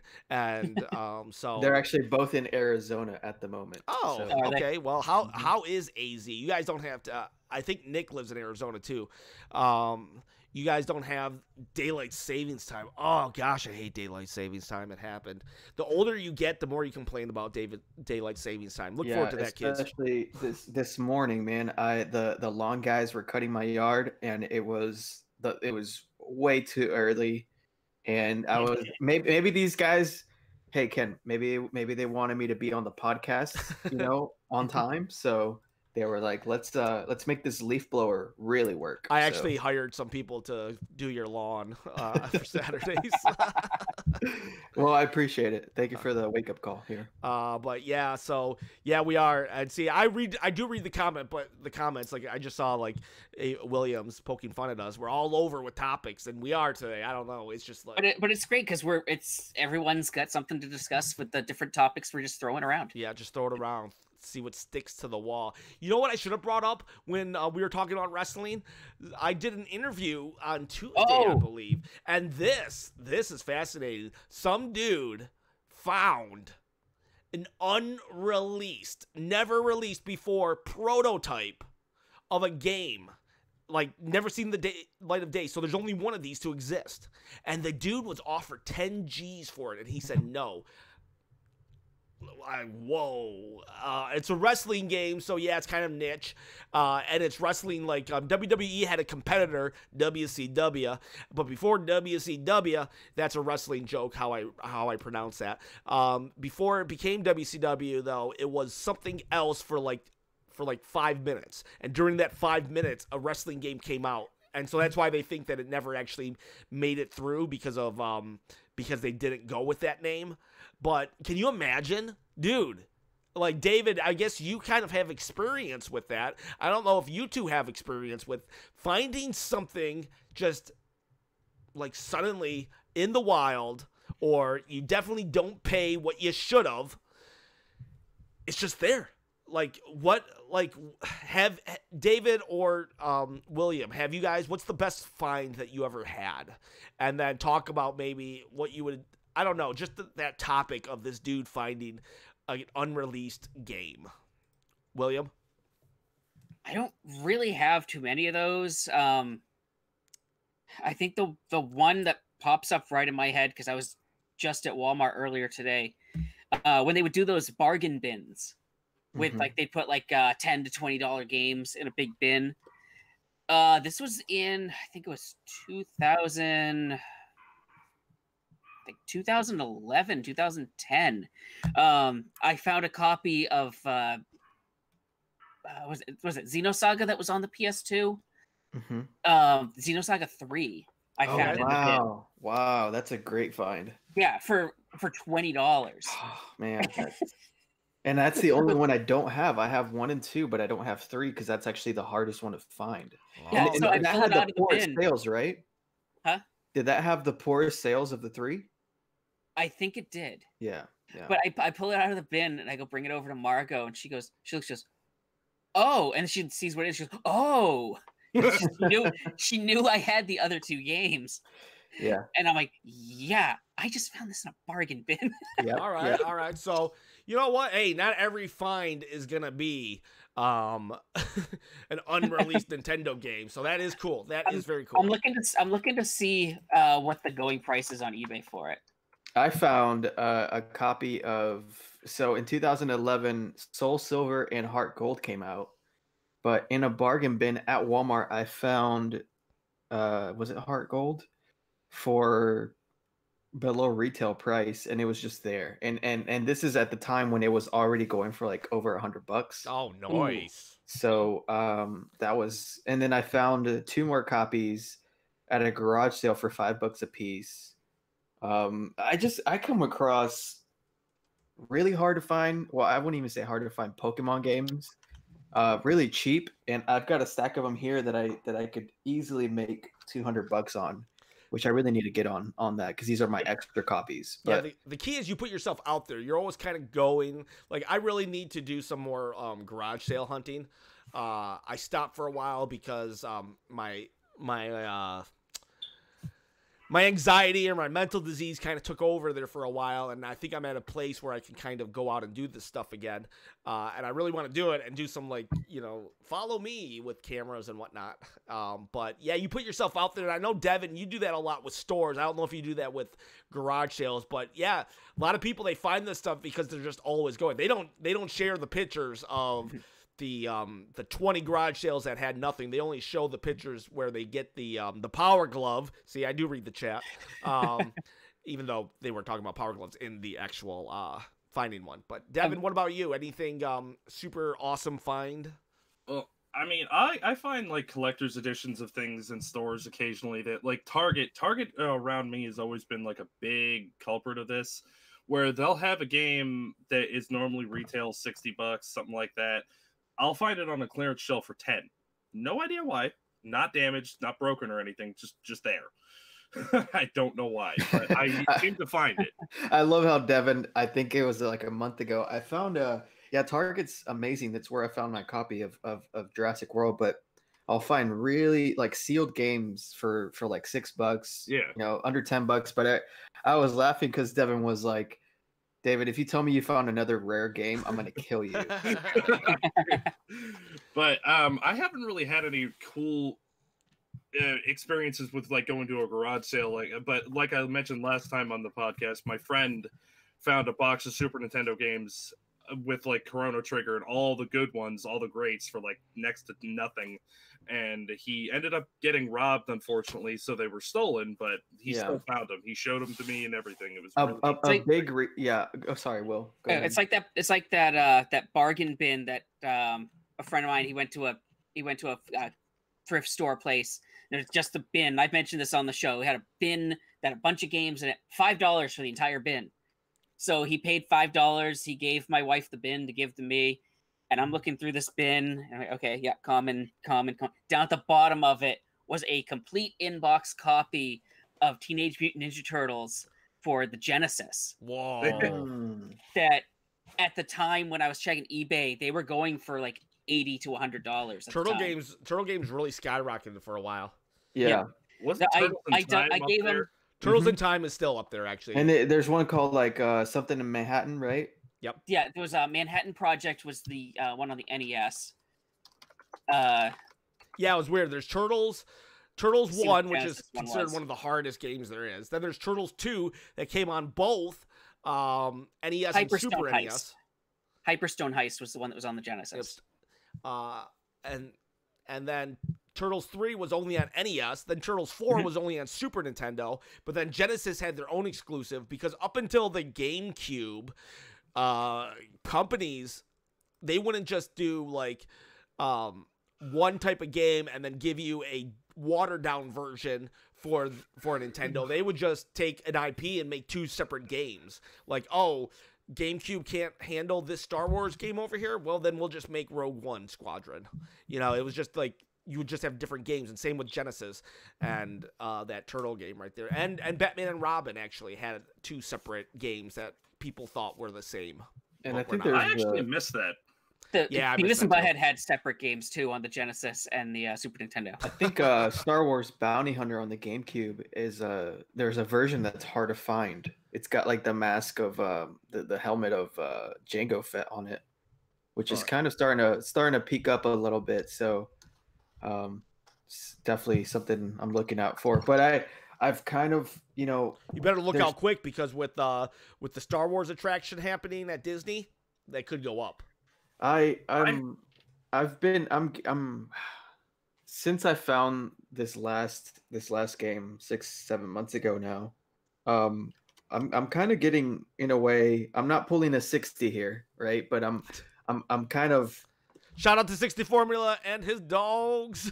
I'm kind of out of the game of collecting, because when you go to these garage sales, the competition, and it's not that there's people there looking for games, it's just that there's just toxicity sometimes. Yeah, I won't go to yard sales anymore because of what. It's ridiculous, man. It's like, come on, man. Look, it's not like these games are crazy to find anyway, and you're selling them for way too much, and then the people that are there's three guys in front of you that are just just rough around the edges for no reason. So yeah, it's not like when the amiibos were out, coming out, dude, I would like line up hours ahead of time, right? But you're just hanging out with the other people that are as crazy and dumb as you, and you're just having a good old time having a conversation. But when it comes to a yard sale, those people, and it might even be the same people in line with you, they change. It's like they've been modified by I don't know. They're just mean, and it's cutthroat at that point. And I mean I get it. We're all doing the same thing, but it's like it's still a hobby or fun or something. I don't know. But garage sale collectors are different than let's line up at 4 a.m. collectors. Yeah, that's right. Right. You were saying that some of your best times with the Wii U was waiting for amiibos, right, Ken? Oh yeah. With the people out there outside of like Toys R Us and Target. Man, we just talked for hours on stuff. Hours and hours. Oh, It yeah. was great. That's how me and Devin even met online. And it's like William. that would be with the Star Wars community. When we go to the conventions, we get there incredibly early to be able to get in there within a timely manner. And it's just the people you meet and get to chat with, it's fantastic. You get to make new friends and stuff. I have friends I only see like every other year because I only see them at the conventions.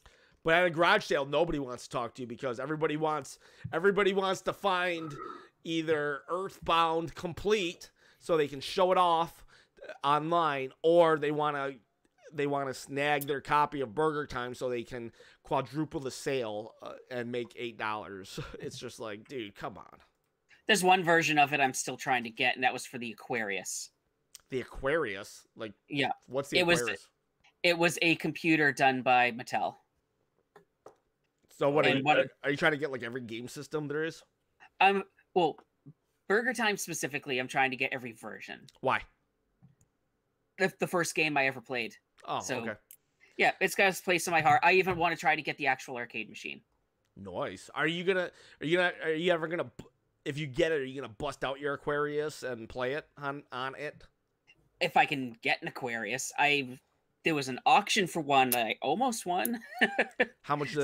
How much they go for? It was, I don't remember, but the auction was like for an Aquarius and I think 3 games. And it was an auction at a convention, and I think I got up to like $150 and stopped. I didn't have any more money with me. Yeah. All right. So what were you also saying, David? So are you out of collecting in general, or just the garage sailing? I'll tell you what my extent of collecting is these days. It's just going on trips to Target here and there, or in the last year, whenever they were clearancing out Wii U stuff, after the Switch came out, I was hitting my Wii U stuff like hard and heavy. Definitely. I was picking up like shovelware titles like Penguins of Madagascar for like $5, here and there. But it's just kind of boiled down to checking the clearance, here and there. But 3 years ago, it was a craze, man. I was saving timestamps on Craigslist.com. I was or .org, sorry, but I was there at 6 a.m. every Saturday. There was fervor in my hunting, and it paid off. I had some really good GameCube lots. I had some good N64 lots, and obviously there's still stuff on my bucket list, but it's just a matter of time, also the toxicity in collectors. And I've kind of satiated some of the cravings I've had for collecting with these crazy finds. So it's just a little mixture of everything, Mm-hmm. But if there's a garage sale down the street, I'll go and check it out. Maybe I'll find some cool Wii games or something. But it's the best is definitely behind me. My collecting has been more regulated to eBay and stuff lately as of now. And I find I can find some really good stuff. I know how to kind of, bop and weave through, try to get things. A lot of times on eBay, it's just luck of the draw. Like if you just happen to see it first, and then you got to get it at a good price too. But yeah, it's just hard to do. And when I have kids and stuff, I can't just like go out to, it's very different garage selling with 2 kids than it is without 2 kids. Let me just say that. What about you, Devin? How are you? What's your collecting life like right now as you try to go out there and collect? Well, you guys know me. I've been trying to track down these amiibos that I've been missing. I'm still on, like, I collect the Switch games. Unfortunately, now I'm not trying to go for like a complete collection or anything by that, but I mean, I'm just getting random collector's editions like the Stardew Valley that I got. I picked up another one of the Liar Princess. The first one that I got was actually Flashback. So, and the first one that I got and I wanted to keep sealed, I should say. But I've just been trying to get these amiibos though. I actually went on Mercari and ended up getting this because I'm gonna try to trade it for one of those cubies. Cubies. Yeah, the amiibo gray cube thing, yeah. Box Boy, I think they're called. You're gonna trade a Switch for an amiibo, basically. If I get the sealed box with the game still in it, yeah, maybe. Will you open it? No. Okay. That one will stay sealed. That seems to be a really hefty amiibo right now, like one of the most rare. Now, by jumping to across the Pacific Ocean, you are now entering into you're expanding your collection, because that QB was only, it's basically if you guys saw the Nintendo Direct, they're about to release one of those games on the Switch. I think what's it called? It's Box Boy and Box Girl. Box Boy and Box Girl. And so Box Boy had a amiibo released only in Japan. So Devin, you've gotten pretty much all. I still owe you this one. I haven't forgotten. I know you have gotten all of the American ones with the exception of 2, but this one's basically yours. So I got my gold one right here. Yeah. So you've got all but 1 now of the Americans. But by going to Japan to get Cube Boy, does that mean you have to get all the all of the Japanese ones, with the exception of the the contest one where it's like only 1 of these are ever made? Well, my goal was to get the entire American collection. I want the amiibo cards too, but those are so hard to, like, some of them are, some people sell the cards for like 25 cents, and then there's some cards that are like $10. I was just trying my best to get them when they were like clearancing out of stores. I have the entire Mario Sports set, but the Animal Crossing sets are eluding me right now. I don't know where. I have like some cards from the Animal Crossing set, and I don't know where they are right now. I will take them. I have no idea where they are right now. There's certain cards I do want to keep, though. But okay, why do you need QB, or why do you need Box Boy if it's Japanese and not American? I mean, I get it. At the end of the day, it's like, who cares? He wants it. Let him have it. I just want to know. Your point. Well, at the moment, like I said, I want to complete the American collection. I almost, with that Mario Party Yoshi and the Orange Squid, if I ever find it, will be completed 100%. Besides the cards, I just want QB mainly because I think it's not like, I don't even know how to explain it. Like, a lot of the amiibos have a lot of detail. Like, if you look at King K. Rool down to his scales and everything, QB is just a little gray box. I thought it was interesting that he's so simple, but yet he's going for so much. Nick says he might have it, but don't. Nick, do you have the cube? It's an amiibo from Japan, and it's Box Boy. Do you have the Box Boy amiibo? There's only 1 of him, and it's from Japan. So if you bought it in America, it's probably not it. The name in Japan is QBBY. That's why it's called QB. And JR says he thinks he has an extra. No, he needs the squid, not the squid girl.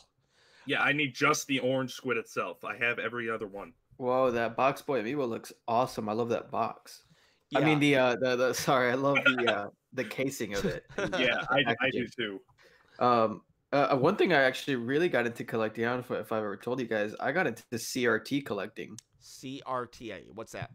CRT, cathode ray tube televisions, monitors. I don't know if you guys ever delve into that. No. I have friends that have. What? Pretty much the melee, the Smash Brothers melee scene's really into it, just inadvertently. But I got into it because are these the TVs that let you play Duck Hunt and stuff? Yeah, zero lag. But I got specifically into Trinitron, like Sony Trinitron CRTs, and also Sony PVMs, professional video monitors. They're very hard to find. They were super expensive in the 80s, like really expensive. And BVMs, broadcast video monitors, were even more expensive. But it's all about the scan lines. So people who enjoy these games from back then, they like scan lines because it kind of makes the games look super pretty. There's like it's like perfect pixel representation. So you'll have games like Super Nintendo games or Legend of Zelda: Link to the Past that look amazing on these televisions. And that's just because that's what the games were originally designed for, correct? Yeah.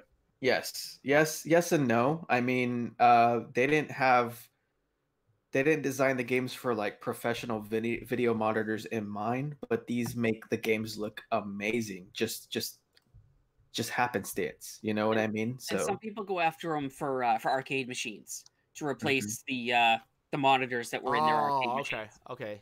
And I got heavy into that. I have 3 PVMs in my closet that I've never even used, but what made you like get into them? Because it's kind of weird to me. I saw a picture on Reddit. It showed Link from A Link to the Past on a basic CRT monitor, and then it showed it on a PVM monitor, and the pixel difference is night and day. I think I have it saved, and I'll send it in the Facebook chat so that you guys can let me see real quick. Sorry. I'm with you, EPS 5000. I'd have bought 1 million of those suckers. Yeah, I wish I did too. When I remember it going for almost nothing, and then all of a sudden I look recently when I'm interested in buying it, and the 3DS special edition that comes with that game is like $300 or $400. I wonder why it did go up in price. I mean, I get it. That's how amiibos. That's what happened with Zelda. Basically, the Zelda amiibos. Every amiibo dropped to like $8 a piece, and then Breath of the Wild came out, and the Zelda amiibo skyrocketed. I sold like 5 for like $250. I was like, when before Breath of the Wild came out, that's when I was snapping up all my amiibos, and how I got my entire collection on eBay, and how I decided to just go for an open collection, and I pretty much got it right on time too. Yeah, and it's just and then I bought a bunch of. I knew Mega Yarn would eventually go up, so I bought a bunch of those and actually did sell those for, you know, $120, $150. I never found one. Not even in the Sorry, stores. man. I was like, that's all right. Don't worry about it. I was a jerk about those. Because I remember Mega Yarn was like rare at one point. They brought them back, and then they were sitting on Toys R Us shelves. I wish that I bought a couple more of those at the time. I never did. They were never sitting there at my store. Huh? At the location near me, I never saw them there. I think they were Toys R Us exclusives, weren't they? Yeah, I still never saw them. At first, they were something else, and I think they went to Toys R Us, if I'm not mistaken, but I could be wrong. Oh, really? I'm not 100% sure. But I remember the one local to me had like at least 10 or 15 of them that were sitting there for the longest time. Yeah, they were for a while. I do know that.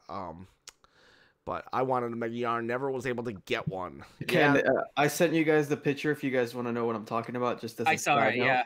But yeah, I'm looking at that too. That is definitely a difference. So these scan lines, you know, PVMs have this property called scan lines, and it tells you how many scan lines it has per monitor. The more scan lines. Oh crap! Oh no! Uh-oh! I think I just like kicked everybody out. Hang on a second. Hello? Hang on. Wait, stop. Stop what you're doing. Stop. That was me. Hang on a second, guys. I just screwed everything up. Hello? Yep. Right here. All right. I was pressing some buttons and I actually closed everything down. Sorry about that. But we were still live. Okay. So you did you see that picture, Ken? No, that's what I'm not going to try to see it because I think that's what I was trying to do when suddenly I crashed and everything. So Well, maybe on your phone, because I really want to make this point. Okay. So these monitors have these properties. It's called scan lines, and the more scan lines it has, the more it defines the picture to almost like a pixel perfect light quality. Okay. And that's kind of like the chase that these collectors want is the amount of scan lines a monitor has. Let's see. So yep. So on the left you'll see, you know, that's a basic CRT. My phone is cracked and stuff, so don't. And on the far right is what you would see in a pixel perfect like PVM essentially. And yeah, I mean the devil's in the details. I'm sure you can. That is pretty impressive, actually. Mm-hmm.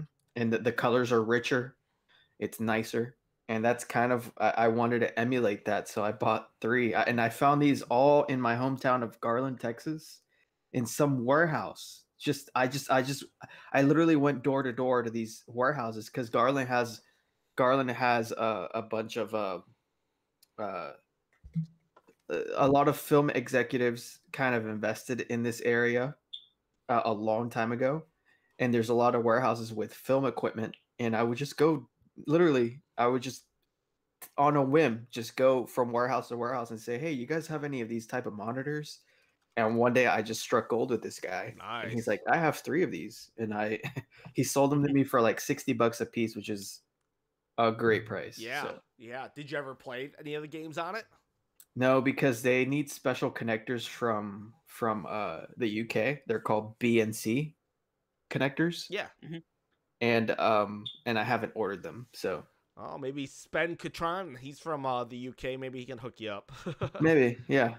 But I'm glad you could see what I'm talking about with that comparison there.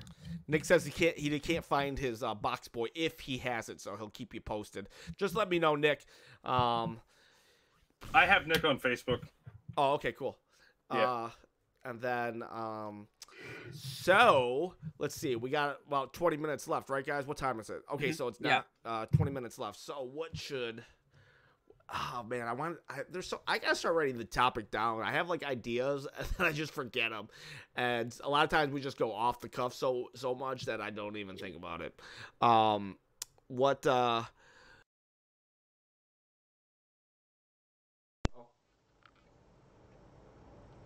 Guys, are you there? Can you hear me? Ah, oh, man. I think I screwed it up again. Guys?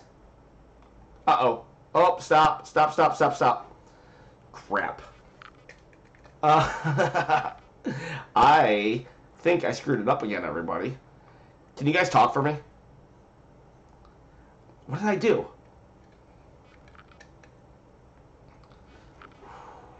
I'm sorry, everybody. I think I just screwed up the chat. You guys, nobody can hear you. I think they can only hear me right now. Can you? So, technical difficulties. Yes, very technical difficulties. What the heck did I do? I unplugged my microphone real quick, and then I plugged everything back in, and then it should be working, but it's not. Choose your input. Hang on. Did you guys say something? I think I screwed it up big this time. Huh. Yeah, we can see you. Can you still hear me though? Can you hear me? Because I might be talking for 20 minutes now because it might be a one-man show. Like I might have got jealous of everybody else and can you guys hear me, Ken? Because I know you can't hear those 3 right now, but Devin and William, write in the chat what you want me to talk about. I will talk about it because I think I screwed it up. Because yeah, I hit something right here. I pulled it out. I don't know what the problem is. Everything sucks on in my end lately. Last night on Friday night streams, Wreck-It Ralph breaks the internet. I'll talk about Wreck-It Ralph. So Devin and William, I think I don't think I'm gonna get you guys back. So it's gonna be the one-man show. The one-man show right now because choose output, and it's not doing it. It did it earlier. If William has 1,600 games, how many Zelda items do you own? Okay, so that's Rat Boy in there. So here we go. Wreck-It Ralph breaks the internet. Wreck-It Ralph is a very good. I'm gonna do this for 15 more minutes until this show is off the air.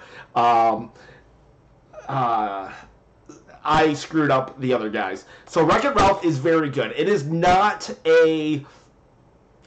definitely not a video game movie like the first one. The first one was definitely a video game movie. But the second one, while it has moments like Sonic the Hedgehog is in it, and it's more of an internet meme movie. Like it just really makes fun of the internet. So while the first game made more fun of video games and retro stuff, whatever, the second one is more about the internet, like cute cat videos and likes and hearts, and there's one game that is reminiscent of like a Grand Theft Auto, but it's more making fun of a game like Fortnite, that it has like a lot of players involved in it, that online and everything. So Wreck-It Ralph, though, I do think that it was a great movie. The best part is when the Disney princesses are around, and the funniest scene is when the Disney princess Brave, actually, when the Brave princess comes on, and it was just absolutely hilarious. I think they got a different voice for Tiana, though. Her voice was way different. So Rat Boy, guys, I need you guys to ask me questions because I have destroyed the chat with the boys in it. How did that happen even? Like, I don't even know how, but what are you gonna do? So, my collection, my Zelda collection. So, I actually have all the Zelda games. Every single Zelda game except for one cameo. There's one Zelda cameo that I am missing. A lot of people don't know this, but Zelda, Link, it's mostly Link. When you say Zelda cameo, it's mostly going to be Link. Link has made cameos in every game since Tetris on the NES to F1 on the Game Boy, and he makes an appearance in Sonic Lost World or whatever that game is on the Wii U. I mean, he straight up is in it on Skyloft. He's on Skyloft, and he flies down certain times. And then I did a video recently. If you saw my blooper video, I talked about this item in it. I was like, I was really sick, and I got vertigo or something, and I was like, oh my gosh, I'm gonna get sick. But I never produced that video. You guys will never see that video because I didn't like it, so I threw it away. But I didn't get to tell you guys about this item right here. So this item right here is a Link bobblehead, obviously Wind Waker. It's very sturdy, though. It's like, listen to this. It is not your typical bobblehead that's made out of really cheap plastic. No, this bobblehead here is like ceramic. And I said this, my wife was like, you should cut that part. And because I never filmed the video, I didn't have to cut it. But I said this in the video. If I wanted to grab it, I could really hurt somebody. You know, I could like knock somebody out with this thing because it is very sturdy. These things, I believe, but don't quote me, I believe this thing was only in GameStops. This is a promotional piece. And it was when bobbleheads were all the rage. You know, you just take something and put a big head on it, and you know, I could be a bobblehead. People have always told me that my head was big, so like I could be a bobblehead. I'd be like perfect for being a bobblehead. Anyways, it's really cool. It's Wind Waker, and if you look like the detail of it, he's standing on a GameCube. Look at this promotional piece. How cool is that? They don't make promotional pieces like this. Can you imagine just go like, here is a promotional piece. Nintendo has always done the coolest promotion stuff. Also, if you guys don't know, I said when I got to 2,000, I would give away this. I would give away a Smash Brothers code or a gift card for $50. But you never see the link anymore in my videos, and the reason for that is because I don't want you guys to think, oh well, he lied to us, but it might actually be my last contest. But the thing about it is, there's this company or website called Gleam, GLEAM.com or whatever it is. They run contests for people, and a lot of YouTubers actually, when they were giving away their prizes, that's what we use, Gleam. And recently, YouTube said you're not allowed to do that anymore. They just flat out said you're not allowed to do that. So I had to basically take down all links associated with Gleam. But I'm not gonna disqualify the contest because the rules of the contest said once I hit 2,000. It didn't say that I would, if I can't post on YouTube. So because of how I said it, I'm going to keep the contest going. But in reality, there's no way for new people to enter, really. Or they have to actually go to Gleam. But I have no way of really advertising it. Maybe I can put it on my Facebook page, but a lot of people aren't going to do that. But I just want you guys to know the contest is still there. But I have no way of really advertising. It sucks. I have to give away something now when I basically don't get to reap the rewards of it. But, you know, it is what it is. You roll with the punches sometimes. So that is that. Let me go to another item. I'm just going to start reaching for items. At GameStop, there's these things right here. This is a Super Nintendo cartridge. I mean, it looks like a cartridge, but you get a shirt with it. And these are at GameStop for $25. Right now, I think the Metroid one is out. Right there, Metroid. And then there's Super Mario. And there's Zelda. And I know it's a little fuzzy, but... Oh, there we go. There we go. They say you can get these at ThinkGeek, but I never saw it on the ThinkGeek website. But you have this. And I went in, right? I went into the GameStop, and I saw these. And what I really liked was this. I really liked this when it came to... Hang on a second. This is what I really liked when it came to that box. Did you guys think I couldn't talk for 15 minutes? No, dude. You want to put a challenge. Say I can't talk for 8 hours. Let's see if I could do that. Because 8 hours, I bet I could do 8 hours. It would be 24 hours. It would be hard for me to keep going a one-man show because I would get tired and my eyes start burning, and I just don't like that. But anyway, so I was at GameStop, and this is what they were in. They were in this box. And I was like, can I have that box? And he was like, oh, we can't just give you the box. And I was like, so this is Link to the Past. Look at that Zelda. Isn't she cute? And so I was like, I want the box. And they're like, we can't just give you the box. Then,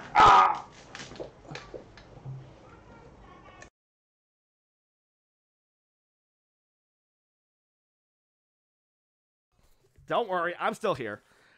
Man, I'll tell you what, people. This is like, everything could be on a blooper reel for today. Anyway, so I was like, I want the box. And they were like, we can't give you the box. Then I was like, fine, give me everything. And then give me the box. So I ended up just buying everything like an idiot because I was like, I want that box. And I was like, and they were like, well, I don't know if we can give you the box. I'm like, I'm buying everything, all right? Give me the box. And they're like, well, I was like, let me talk to your manager. I'll just like, I'll say you're doing an awesome job. I'll do your survey, whatever it takes. Give me that box. And he's like, all right, you can have the box. And so that's how I got the box. Technically, these are variants, though, because this is a large, this is a small, and a medium. So technically these are 3 items because I wasn't going to tell you guys this, but maybe I will now. See, when you get me talking by myself, I start saying things that I shouldn't say. So the Guinness World Record is 1,800.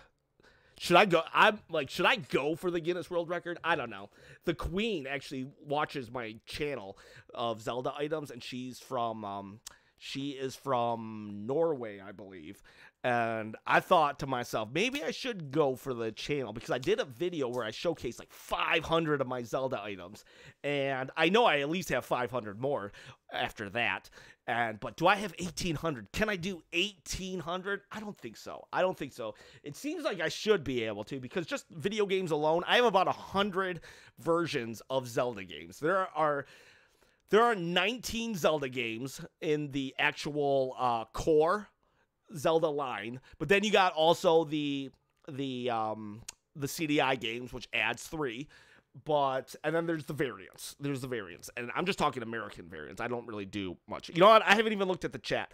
Ken, other YouTubers have switched to using Twitter for their contest links. Thank you, EPS 5000. So I might be doing that. I appreciate that. Hey, Ken, did you get the Grey Cart Majora's Mask yet? Nick, I want to say shut up. I didn't. And I actually one time had an ability to get that at a fairly cheap price. Nick, if you want to be like, I don't know, what do you want, Nick? Is there any way for me to wrestle that out of your hands with you being alive still? Because I'll tell you what, I will live stream that negotiation because I'm going to live stream it. And everyone's like, yeah, well, will we be able to hear the other guy? I have no idea, people. Try the veal. I'll be here for 6 more minutes. Now that Mike sounds better, well, at least I got that going for them. Devin sounds better too right now, too, right, guys? And then I wish I could listen, but I'm busy. Extra gaming, don't worry, because right now all you're doing is listening to me anyways. And Nick says, go for it. I don't know what he means by go for it.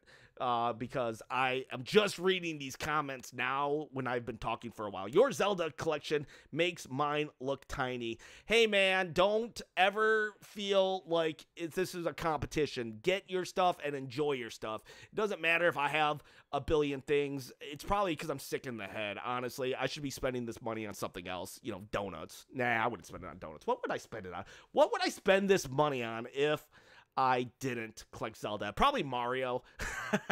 I just had to buy something. If she watches your channel, has she ever tried to get you to sell her anything? So he's talking about, go for it. He's talking about the Zelda collection. Okay, I get it. I understand. She hasn't tried to get me to sell anything. However, she did comment. She comments every once in a while. That's how I know she watches. And she only really watches my Monday one because that's Zelda stuff. And we're referring to the queen, the Guinness World Record holder. Now, I have bought things from her, and I do talk to her every once in a while. I've asked her a couple questions here and there. She is very nice. And she said she was selling parts of her collection. She was like, I'm going to sell 1/3 of my collection. And then when she actually did put it up for sale, only like 100 things were for sale. And yeah, you're like, oh, wow, 100 things, that's a lot. No, not when you consider what she has. So I think she didn't want to sell her collection. If I did go for the Zelda World Record, wouldn't it be cool if I could document that? Like, I was thinking, if I could somehow get a documentary of me trying to go for the record, but I don't think I could. And honestly, my wife would probably kill me because, honestly, I don't even know how I was able to manage to get this collection as big as it was without my wife going crazy.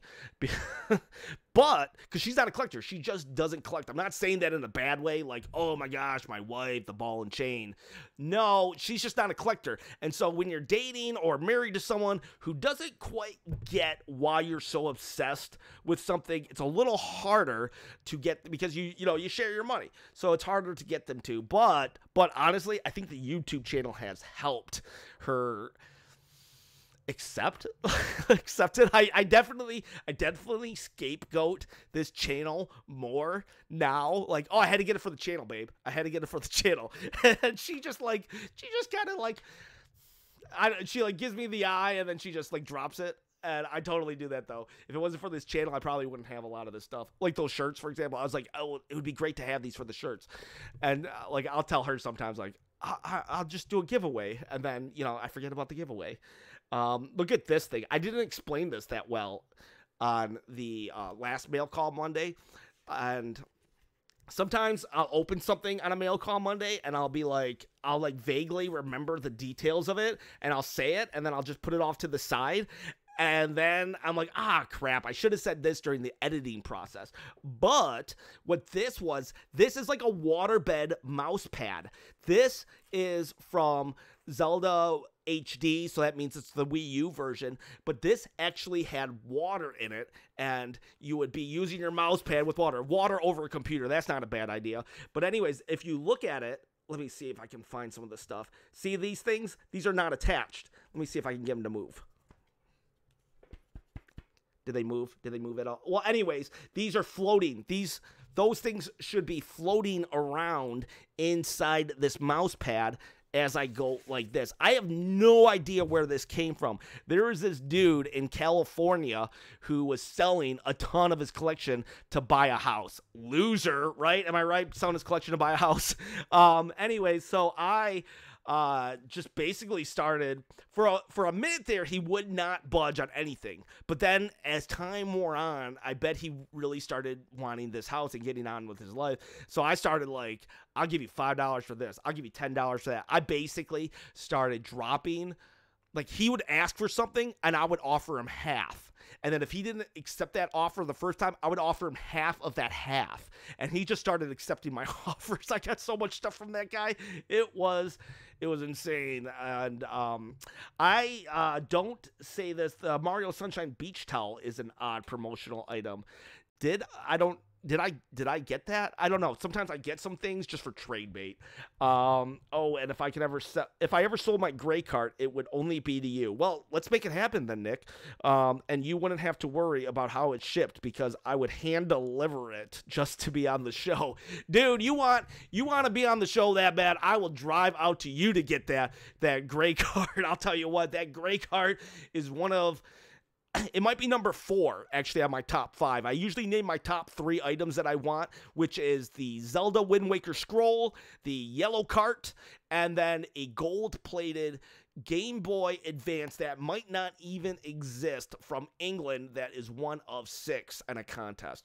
But gray cart, Zelda is not for resale. Majora's Mask is actually number 4, maybe. Jeff, yes. Hi, is this live? It is live. Live every Saturday. Usually the guys down there in this little corner, they're talking, but they can't because of me. I don't know what I did. I honestly don't know what I did, but that's not new. That's how I go through. That should be my motto in life. I don't know how I did that. That's my motto in life. How did you get through it? Oh, I just did. But guys, it is time to end the show. If I didn't get to all your questions, it's because I just had to, if I can just start the motor of me talking, I won't stop. But if I have to stop to read something, well, then I'll be like, So that's why I kind of just went like full throttle there. So guys, I apologize for making this a one-man show the last 15 minutes, but I hope you still got some enjoyment out of it. Next week, I promise to at least try to have the bugs out, but if you notice, I said try. I didn't say I would. I'll do the best I can because, like I said, I don't know how I get through this stuff, but this is the first time that this happened, but hey, you know what? Makes it a little different. So guys, it's dangerous to go alone. Please share this channel, this video with a friend, and let me know, let us know some comments or questions for next week. So when this video's over, not in the chat right now, when this video is over, I want you to wait like 10 minutes or something to load, and then write some comments so we can ask these questions next week, and maybe we can go forward with that. Guys, like I said, dangerous to go alone. Please share this video, this channel with a friend. Have yourselves